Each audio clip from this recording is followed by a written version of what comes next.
Pagka ganyan na po yung sitwasyon mga kaibigan, tignan nyo lang yung door handle. Ayan, almost close na sa gutter, tigil na po kayo. Ayan, brake na kayo. And then, pihitin nyo naman yung steering wheel nyo sagad. Pakaliwa, full. Ayan, sasagad nyo lang to mga kaibigan yung inyong steering wheel.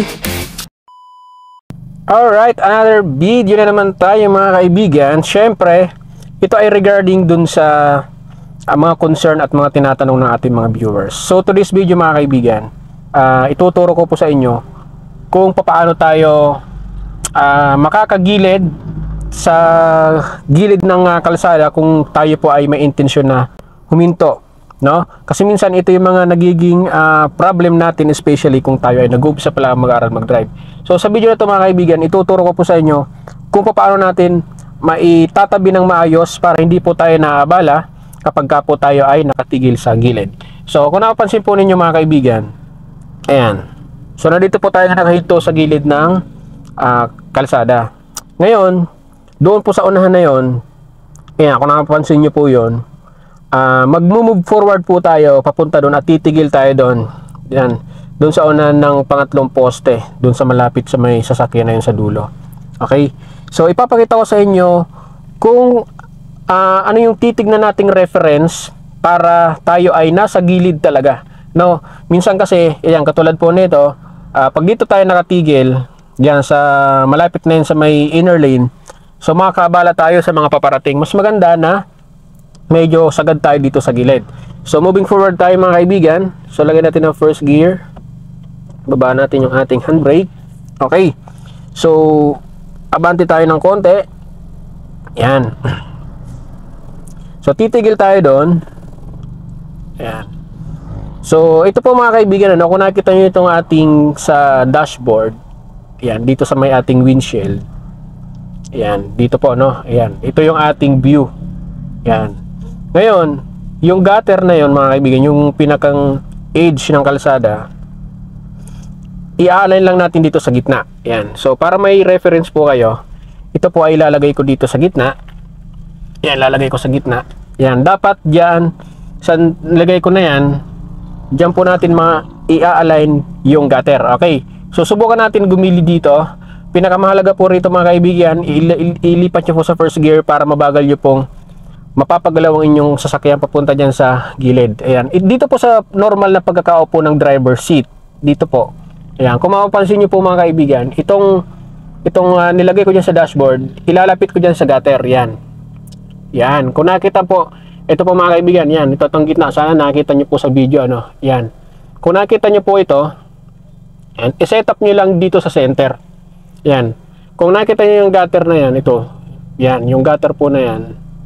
Ini-align ko dito. Yan, sa aking pagkakaupo rito, sa normal na pagkakaupo sa driver seat, yan, ini-align ko siya dyan. Ngayon, tigil na kayo dyan at yung inyong steering wheel, bawiin nyo na, pakaliwa. Yan. Bawiin nyo na siya. Huwag nyo lang isagad para mag-adjust siya papunta doon. Yan, para papatuwid siya. Kung mapapansin nyo dito, unti-unti, tumutuwid tayo sa gilid. Yan. Pag na-notice nyo na tuwid kayo, itigil nyo na, preno na po kayo. Paano malalaman kung nakatuwid na ang kotse nyo?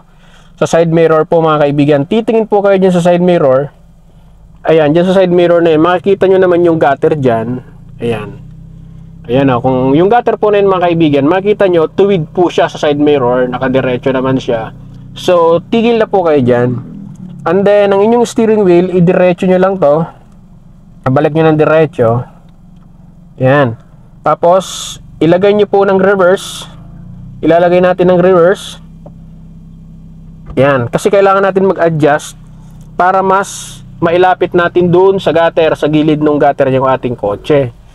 Ayan. Kung meron kayong rear cam, mas maganda, mas makakatulong yan. Okay. So, ipagpalagay na natin wala tayong rear cam. So, hindi natin nakikita yung gutter, kundi dito lang sa gilid ng ating side mirror.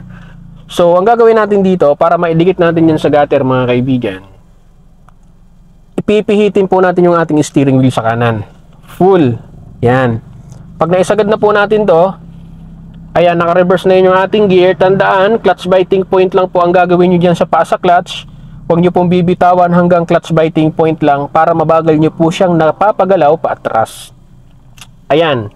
So, pagagalawin ko yung ating kotse ng dahan-dahan at mapapansin nyo dyan mga kaibigan, magbi-V-shape po yung ating view dyan sa gutter sa pamamagitan ng clutch biting point. Pagagalawin ko yung ating kotse and then check ka sa side mirror dyan. Kung mapapansin natin, unti-unti siyang gumigilid hanggang sa mag-V-shape siya. Ayan. Pagka ganyan na po yung sitwasyon mga kaibigan, tignan nyo lang yung door handle. Ayan, almost close na sa gutter, tigil na po kayo. Ayan, brake na kayo. And then, pihitin nyo naman yung steering wheel nyo sagad. Pakaliwa, full. Ayan, sasagad nyo lang to mga kaibigan yung inyong steering wheel.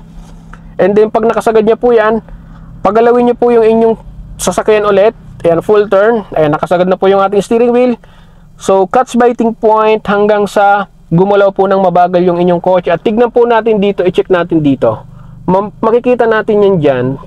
Unti-unti yung gutter, pansinin nyo po, pagalawin ko po ng dahan-dahan. Unti-unti, tumutuwid po yung ating kotse. Ayan, pag nakita nyo po sa gilid na nakadiretso na yung position ng kotse nyo, titigil na po kayo. Ayan, kunti pa.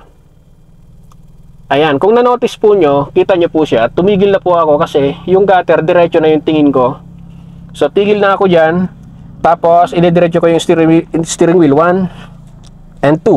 Ayan. Then, neutral, engage ng ating handbrake, and then pwede natin bitawan yung clutch at yung brake. Yan.